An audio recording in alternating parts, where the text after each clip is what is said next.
Madame, Monsieur, bonsoir. Bienvenue sur la MBC. Les titres de ce 14 mai. Port-Louis et 4 bornes ont leur premier magistrat, Aslam Hossein-Ali et Brian Kenou, un mandat de 2 ans. Ils ont fixé leurs priorités respectives. Nous y revenons dans un instant. Fini le permis automatique. Une fois le test de conduite obtenu, le National Road Safety Council, lancé cet après-midi, va se pencher sur un Graduated License Scheme, une procédure en 4 étapes. Le phare est au chevet des planteurs et de leurs plantations après les averses qui ont affecté les récoltes. Nous verrons comment tomates et carottes ont été abîmées. Pepe Mujica, le guérillero président qui a placé l'Uruguay sur la carte du monde, est décédé. Il laisse derrière lui une vie et un combat en exemple. L'ouverture du 78e Festival de Cannes marqué par les troubles dans le monde. Et puis, nous découvrirons ensemble le Krusenstern, voilier russe qui vient commémorer la solidarité russe envers Maurice après le passage du cyclone Gervaise il y a 50 ans. Il revient aux commandes de la capitale. Aslam Hossein-Ali a été élu Lord Mayor pour 2 ans. Il aura pour adjoint Giovanni Laclé. Leur élection a eu lieu cet après-midi. Parmi les projets pour Port-Louis, l'instauration d'un marché de nuit ainsi que la réhabilitation des infrastructures sportives. Abdel Bolaki. Je propose que M. Aslam Hossein-Ali soit élu Lord Mayor pour une période de 2 ans. Aslam Hossein-Ali est le nouveau Lord Mayor. Il a été élu lors d'une séance tenue dans la salle du conseil municipal de Port-Louis en présence des 32 élus issus des dernières élections municipales. Aslam Hossein-Ali, homme d'affaires et élu de l'arrondissement numéro 5 sous la bannière de l'Alliance du Changement, avait déjà assumé cette fonction de Lord Mayor en 2013. Il est également président en exercice du conseil d'administration de SMI Mauritius. Aslam Hossein-Ali dirigera la mairie pour un mandat de 2 ans jusqu'en mai 2027. Comme le programme municipal, c'était rénover et innover et nous avons apporté une innovation pour venir de l'avant avec un night market. Donc pour finaliser une modalité de mon jour à venir, nous avons un moyen financier aussi adéquat pour nous capables d'amener bien nos missions. Nous connaissons avec l'autonomie qui peut venir pour le conseil municipal, donc nous espérons pour capable répondre à l'attente des citadins. Giovanni Laclé, élu de l'arrondissement numéro 1 sous la même alliance et fils de feu Mathieu Laclé, a été élu pour occuper le poste d'adjoint au Lord Mayor. Entrepreneur et ancien cadre technique dans l'industrie sucrière, il affirme qu'il soutiendra le Lord Mayor dans la mise en œuvre de plusieurs projets municipaux. Nous la ville, sur une lettre de noblesse au niveau culturel, créer une plus bonne activité pour les jeunes, musicale, sportive, culinaire pour les madame, tout ça. Il arrive temps pour nous la ville regagner la ville. La cérémonie d'investiture s'est tenue en présence du député Premier ministre Paul Béranger, de plusieurs membres de la majorité parlementaire ainsi que des proches des nouveaux élus. À 4 bornes, c'est Brian Rudi Kenou qui a été élu maire pour 2 ans également. Il sera épaulé par Jamil Ahmad Funden. La nouvelle équipe entend être à l'écoute des citadins pour répondre au mieux à leurs besoins. Kavinta Pessar.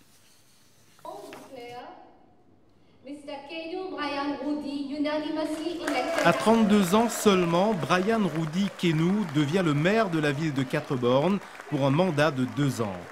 Il s'est engagé en politique après une carrière dans un centre équestre à l'île de la Réunion, redonner à 4 bornes son lustre d'antan et répondre aux attentes des citadins sont ses principaux objectifs.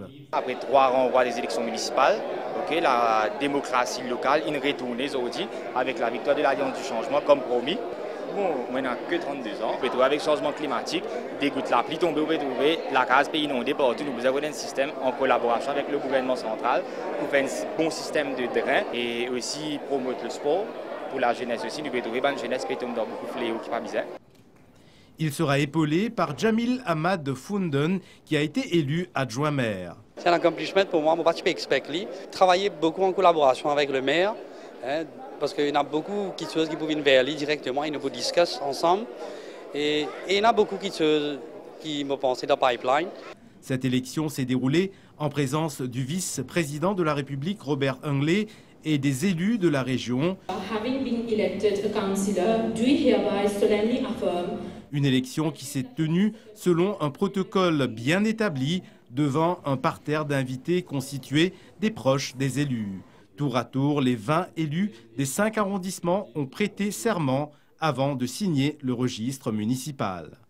Pour rappel, à 4 bornes, l'Alliance du changement a fait élire tous ses candidats dans les 5 arrondissements de la ville. Également à la une ce soir, la création d'un Conseil national sur la sécurité routière. Il a été lancé cet après-midi. Sa responsabilité première, repenser la prévention pour qu'il y ait moins de morts sur nos routes. Et cela passerait par une nouvelle procédure en 4 étapes pour obtenir un permis de conduire. Anjouram Goulam. Les chiffres claquent, comme un coup de klaxon trop bruyant. 47 morts sur nos routes du 1er janvier au 13 mai 2025. Motocyclistes, piétons, automobilistes, personne n'est épargné. Face à cette réalité brutale, le ministère met sur pied le National Road Safety Council, qui sera présidé par l'avocat Zishan Haider Rajani, spécialisé dans les dossiers judiciaires liés aux accidents de la route. Le conseil comprend aussi, entre autres, une psychologue, des policiers, un journaliste. Mais concrètement, que fera cet organisme? Il étudiera notamment l'introduction d'un Graduated License Scheme.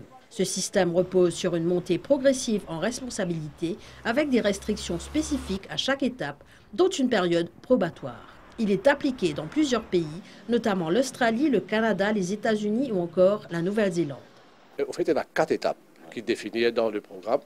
Il commence par pre-licensing, il y a jusqu'à une probation period. 4 étapes, il y en a deux in between. Le travail qui finit de commencer. Les modalités de la nouvelle formule du permis à points font aussi leur bonhomme de chemin. Dernière fois, il y a beaucoup d'issues que nous mettre laqué pour gagner sa driving license counterpart là.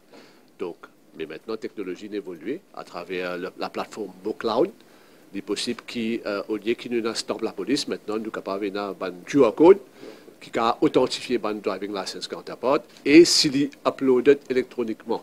Quand tout le monde commence avec 0 points et il arrive jusqu'à 15 points. S'il est uploadé électroniquement, n'importe qui officier de police, at any moment in time, si la personne se photocopie par la driving license qui est tout le temps dans la voiture, il y a 4000 appareils de Maurice qui est éparpillés partout le chemin, il est bien capable de gagner le point de sa personne in real time. Parce qu'il ne s'agit plus de statistiques, mais de vie. Parce qu'il est temps que la sécurité routière devienne l'affaire de tous, pas seulement celle des radars ou des policiers. Parce qu'il est temps de dire stop aux larmes à cause de la route. Sur nos routes, justement, il y a de plus en plus de véhicules et donc de pollution. L'industrie du transport est le deuxième plus gros pollueur. Pour réduire ces émissions nocives, le recours aux véhicules électriques est davantage encouragé.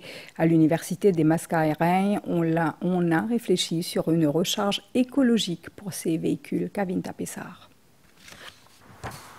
Notre parc automobile compte 3219 autobus enregistrés à la NLTA.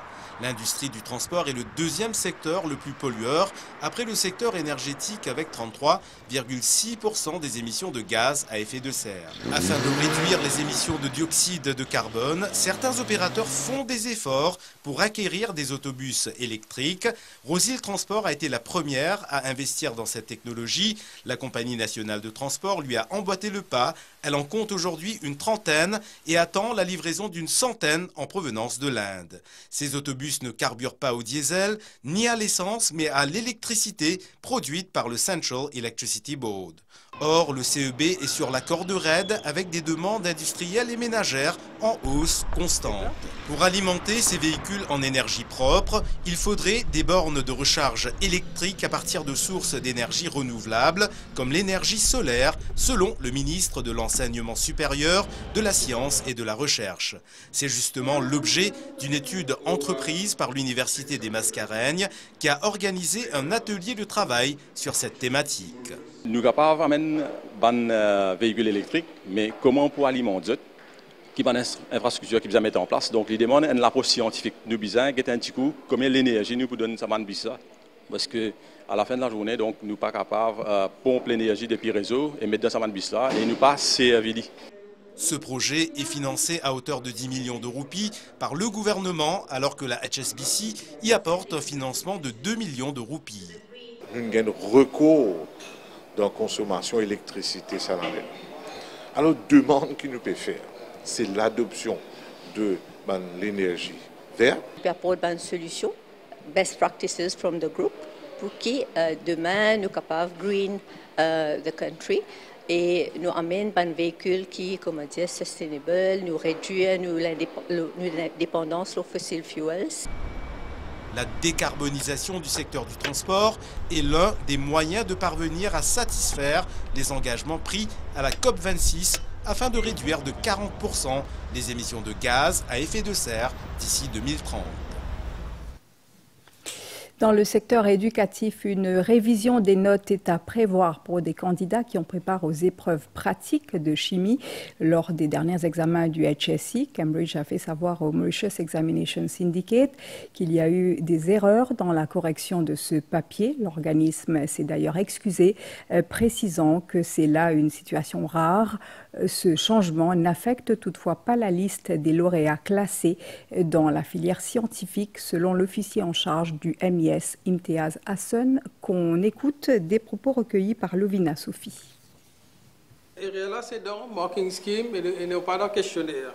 Cambridge, ligne, prend une action corrective pour régler le ban pour un candidat. Ça fait l'effet, syllabus grade change pour 80 candidats. Ça reste à 80 candidats là, notre résultat finit amélioré. En même temps, il y a 4 candidats qui, normalement, sont là pour recevoir un HSC certificat. Le scholarship, il va pour affecter les lauréats. Arrêté par la Financial Crimes Commission hier soir, l'ancien directeur de la Mauritius Tourism Promotion Authority, Arvin Bundon, a retrouvé la liberté conditionnelle aujourd'hui. La FCC n'a pas objecté à sa remise en liberté lors de sa comparution en cour de district de Port-Louis. Il a dû fournir une caution de 250 000 roupies et signer une reconnaissance de dette de 5 millions de roupies. Arvin Bundon est accusé d'avoir utilisé une carte de crédit de la MTPA pour ses dépenses personnelles de 2018 à 2024. Il doit notamment rester à la disposition des enquêteurs et ne doit pas interférer avec des témoins. À l'Assemblée nationale, hier, la situation financière du Rosebel Sugar Estate a été exposée. Le docteur Arvin Boulel évoque des pertes annuelles de plus de 70 millions de roupies, avec une dette accumulée estimée à 1,2 milliard de roupies. Un rapport d'audit accompagné du relevé des comptes financiers du domaine sera soumis à la FCC. Nitoucha Djia. Le Rosebel Sugar Estate a été créé en 1973 sous une loi du Parlement suite à l'acquisition par l'État du domaine pour une somme de 18 millions de roupies. Son rôle initial, être une vitrine de l'agriculture mauricienne à travers la culture de la canne à sucre, tout en étant un acteur clé du développement économique. Au cours des 10 dernières années, cet endroit est passé d'un domaine de plus de 6100 arpents cultivés à environ 1200 arpents en 2024. Quand le docteur Amoulam a acheté ça à 18 millions en 1973, il est une vitrine de ce qui peut passer de l'industrie sucrière. C'est le bien de l'État, c'est le bien des planteurs, et il y a une politique de démocratisation, mais malheureusement aujourd'hui ce n'est pas la démocratisation qui finit là. Hein? Et nous pouvons subir les conséquences quand aujourd'hui nous pouvons et quand nous pouvons faire état de lieu, mais c'est inquiétant. Inquiétant comment finir la fraude, corruption. Selon un audit réalisé par le ministère de l'Agro-Industrie, la valeur des actifs du domaine a chuté de plus de 70% au cours des 10 dernières années, ce qui remet en question sa pérennité. Disposal of assets into area, land and other equipment have been made without proper framework or feasibility matrices. No benchmark or evaluation have been employed to dispose land under various projects such as morcellement or joint venture, which crystallize huge losses to the state. For instance, 1/3 of land at Rosebel has been sold in 2023 at 13,000 rupees, whilst the benchmark of the regional cadastre stands at 25,000 rupees to 30,000 rupees. Un rapport d'audit sera soumis à la Financial Crimes Commission, a indiqué le ministre Boulel au Parlement. Il a aussi précisé que son ministère élabore une stratégie de redressement pour la période 2025 à 2029, afin d'assurer la durabilité et l'efficacité dans la gestion du domaine. Une première ébauche du projet sera présentée au Parlement d'ici fin mai, a-t-il affirmé. Le grand pèlerinage annuel du Hajj démarre pour les Mauriciens qui se rendent à la Mecque, en Arabie Saoudite. Un groupe de pèlerins a quitté le pays cet après-midi, 308 Mauriciens au total pour ce premier vol qui va atterrir à Jeddah ce soir. D'ici le 30 mai, la totalité des pèlerins sera sur place pour accomplir leur pèlerinage. Les personnalités présentes à l'aéroport ont salué les pèlerins et se sont assurés du bon déroulement des procédures d'embarquement.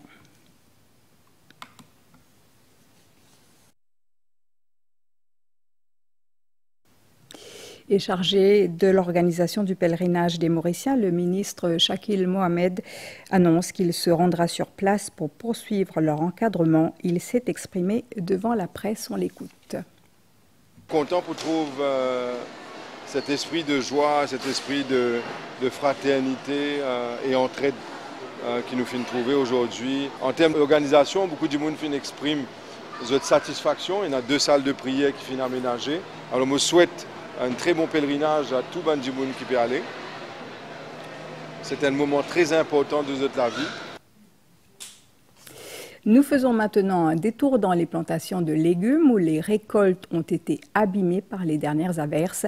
Les planteurs évoquent des pertes considérables. Le Faré descend dans les champs pour accompagner les planteurs. Voyez le reportage d'Achita Regou. Dans ce champ détrempé, les carottes abandonnées font le festin des oiseaux. Elles n'ont pas résisté aux pluies abondantes. Les cultivateurs s'activent à retourner la terre dans l'espoir d'une meilleure récolte. On a ziromos, haricots, on a pommes d'amour, carottes, tout ça, les légumes, la cotomili, surtout, les pluies abîmées encore. Pommes d'amour, c'est qui quantité affectée avec la pluie. Parce que quand l'utilisateur donne un rapport, 7 coups, 8 coups, là, encore 3 coups, 4 coups pour casser, après vous finissez. À l'autre bout de son champ, Sandia évolue aussi sa récolte de pommes d'amour. Les nouvelles ne sont pas rassurantes. Il y a beaucoup d'effets, comment dire, la carotte, une 4700, une finit 5003. Un empan carotte, on fait 3, 4 lamocs bien mettés. Une carotte, 200 000, 300 000 roupies, facile, il finit faire des faits. Les agronomes du Faré multiplient leurs visites dans les champs ces jours-ci. Ils constatent, évaluent et conseillent les planteurs sur comment sauver ce qui peut encore l'être. Évacuer l'eau stagnante qui cave asphyxier les racines de les plantes et de récolter les légumes qui finissent à maturité le plus vite possible. Maintenant, suite à un champ qui finit complètement affecté par cette grosse pluie-là, nous pouvons conseiller les planteurs enlever les plantes qui sont sévèrement affectées, faire une rotation, c'est-à-dire éviter de planter les légumes de la même famille. Souhaitant des conditions climatiques plus appropriées, Sandia attendra que ces terres s'assèchent avant de reprogrammer sa prochaine récolte. La commission économique du MSM a tenu un point de presse aujourd'hui à Port-Louis. Mahen Siroten parle d'incohérence du gouvernement concernant l'état de l'économie. Il soutient que les caisses de l'État sont loin d'être vides. La préparation du budget et les 6 premiers mois du gouvernement ont aussi été évoqués. Migan Bonapanakan. Le porte-parole de la commission économique du MSM, Mahen Siroten, estime qu'un sentiment de désillusion anime la population depuis l'installation du nouveau gouvernement. Il soutient que plusieurs promesses électorales n'ont pas été tenues. Selon Mahen Siroten, de nombreux secteurs sont à l'arrêt. Évoquant la préparation du budget, il parle d'incohérence de la part du gouvernement concernant la situation économique. Le gouvernement finit décider base l'exercice budgétaire là, un document qui s'appelle The State of the Economy. Jusqu'à aujourd'hui, je ne peux pas dire qui s'en là, qui fait une prépare ce document-là, qui méthodologie fait une servi, et il y a en effet beaucoup d'incohérences dans ce que le gouvernement peut faire croire à la population et ce qui peut passer en réalité. En ce qui concerne le ratio de la dette publique au produit intérieur brut, le MSM indique qu'il était de 83% lorsqu'il a quitté le gouvernement pour passer à 91% actuellement. Il a aussi été question du faible taux de participation aux dernières élections municipales. À New York, le Conseil de sécurité de l'ONU a été pris à partie par le patron de l'humanitaire, Tom Fletcher, qui venait les briefer sur la situation à Gaza, alors que depuis 10 semaines, aucune nourriture, aucun médicament n'a pu pénétrer dans le territoire palestinien, malgré 12 tentatives de négociation de l'ONU avec les autorités israéliennes. Soumaïra Ouparali. Le chef des affaires humanitaires de l'ONU qualifie la situation à Gaza de génocide. Au Conseil de sécurité de l'instance onusienne à New York, Tom Fletcher a briefé que depuis plus de 2 mois, aucune nourriture ni aucun médicament n'a pénétré le territoire palestinien, malgré 12 tentatives de négociation de l'ONU avec les autorités israéliennes. Il a aussi fustigé l'inaction de la communauté internationale qui se contente de répéter qu'elle aura fait ce qu'elle a pu. Tom Fletcher ne veut pas que les diplomates du Conseil attendent les arrêts définitifs de la Cour internationale de justice et appelle à la collaboration de tous. De son côté, Tel Aviv a fait ressortir que 58 otages israéliens sont toujours avec le Hamas. Les États-Unis expriment leur optimisme concernant les négociations qui auront lieu au Qatar. Il était considéré comme le maître à penser de la gauche, bien au-delà des rives du continent latino-américain. L'ancien président uruguayen José Pepe Mujica est décédé hier. Il avait 89 ans, iconoclaste, ancien guérilla converti à la social-démocratie. Il s'est toujours affranchi des codes de la politique, surnommé le président le plus pauvre du monde. Il a reversé la quasi-totalité de ses revenus de dirigeant à un programme de logement social. L'Uruguay a décrété 3 jours de deuil national pour lui rendre hommage. À Cannes, la cérémonie d'ouverture aura été politique. Il y a eu entre autres l'hommage de Juliette Binoche à Fatima Assouna, photoreporter tuée dans la bande de Gaza, et l'appel de Robert De Niro à défendre la liberté. Il a reçu hier une palme d'or d'honneur. Claudette Geoffroy. Ovationné pendant de longues minutes, Robert De Niro a reçu sa palme d'or honorifique de Leonardo DiCaprio, avec qui il a partagé le grand écran à 3 reprises. Robert De Niro a d'abord exprimé sa gratitude envers le festival avant de rapidement détourner la conversation vers Donald Trump, qui a récemment annoncé son intention d'imposer des droits de douane sur les films produits en dehors des États-Unis. La créativité n'a pas de prix, mais visiblement, on peut mettre des tarifs douaniers sur la créativité, ce qui est inacceptable. La cérémonie inaugurale a été rehaussée par la présence de Tarantino, qui a déclaré officiellement le festival ouvert. Lors de son discours d'ouverture de la 78e édition, l'actrice française et présidente du jury, Juliette Binoche, a rendu hommage à la photojournaliste palestinienne Fatima Assouna, tuée par un bombardement israélien à Gaza mi-avril. Le festival de Cannes s'achèvera le 24 mai après avoir décerné la Palme d'Or à l'un des 22 films en compétition. L'actualité culturelle à Maurice avec Pauline Harel qui se prépare pour sa toute première exposition solo. Ce sera au Codin Art Center à partir du 23 mai. L'artiste a choisi de miser sur un mix collage-peinture pour ses tableaux. Candy Mangra. 20 ans de silence, de recherche, d'introspection. Et puis un jour, la peinture, le collage, la matière comme une libération. Pour l'artiste, l'art n'est pas seulement un moyen d'expression, c'est une thérapie. Le déclic s'est fait un peu au départ de l'école déjà. Et puis on est happé par nos activités professionnelles, et puis on se marie, on a des enfants, on donne priorité à beaucoup d'autres choses. Et puis on se dit, bon, il y a une thérapie quelque part qui m'attend. Et je l'ai découvert suite aussi à pas mal d'épreuves de maladie.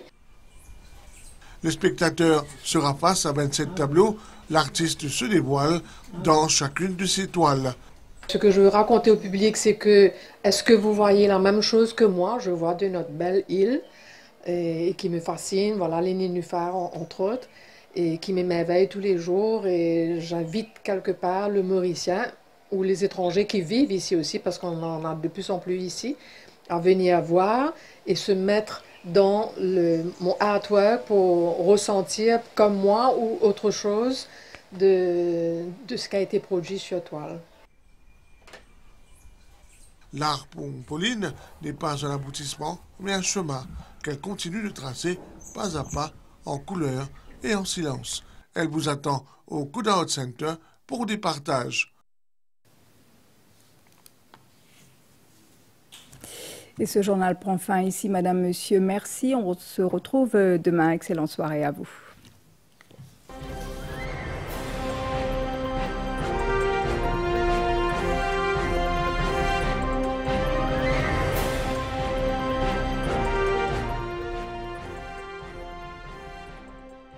Qui te peut gagner?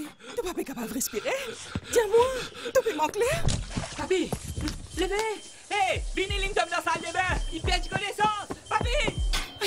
Ma, mon pas bien, moi la tête est virée, ma. Trois assassins tassés dans le deux là! Opération les bonnes points, c'est...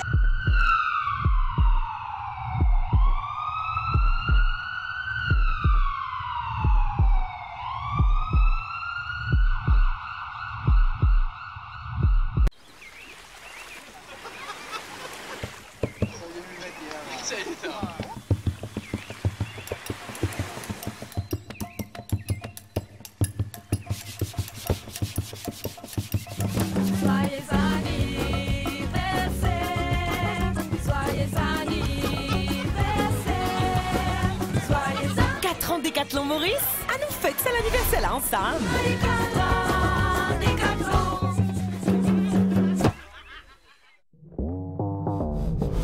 Nous venons de révolutionner le snack game avec Cadbury Lunch Bar. Il est composé de délicieuses cacahuètes, d'une généreuse couche de caramel, de chocolat Cadbury et offre la possibilité de gagner des prix d'une valeur de 450 000 roupies. Achetez 2 Cadbury Lunch Bar de votre choix, récupérez votre carte à gratter chez votre détaillant et découvrez si vous avez gagné. Prenez un Lunch Bar et gagnez beaucoup plus. Conditions applicables.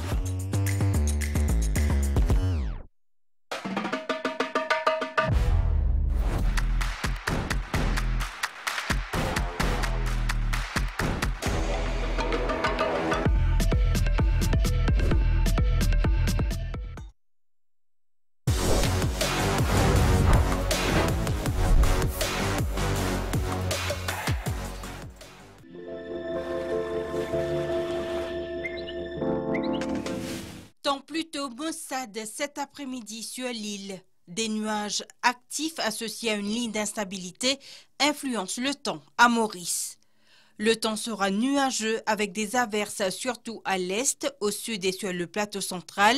Ces averses seront parfois d'intensité modérée et pourraient être localement fortes accompagnées d'orages isolés cette nuit et demain matin.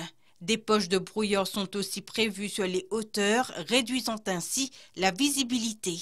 La température minimale variera entre 19 et 25 degrés. Demain, avec l'éloignement de la ligne d'instabilité, le temps s'améliorera graduellement. Toutefois, quelques ondées sont toujours prévues sur les terrains élevés. La température maximale variera entre 24 et 29 degrés. La mer est forte au-delà des récifs avec des houles du sud-ouest de l'ordre de 2,50 m. Les sorties en haute mer sont déconseillées. En cas d'averse orageuse, il est conseillé au public de rester à l'abri, d'éviter les plaines, les randonnées, les sorties en mer et de ne pas s'abriter sous les arbres et d'éviter les endroits sujets à des accumulations d'eau.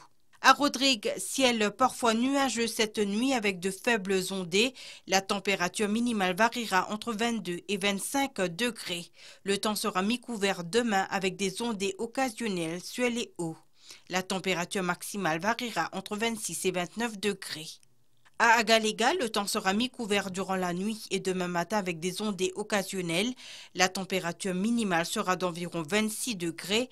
Ensoleillé demain au cours de la journée. La température maximale sera d'environ 33 degrés.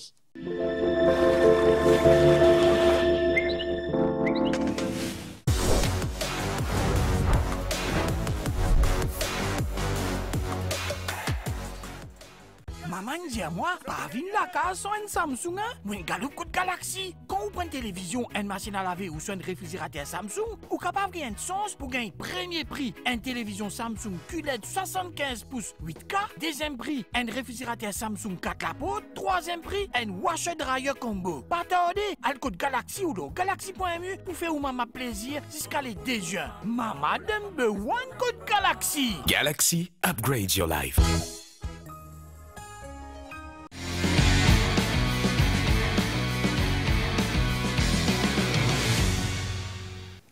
Bonsoir à toutes et à tous. On commence cette page sportive avec de l'hippisme.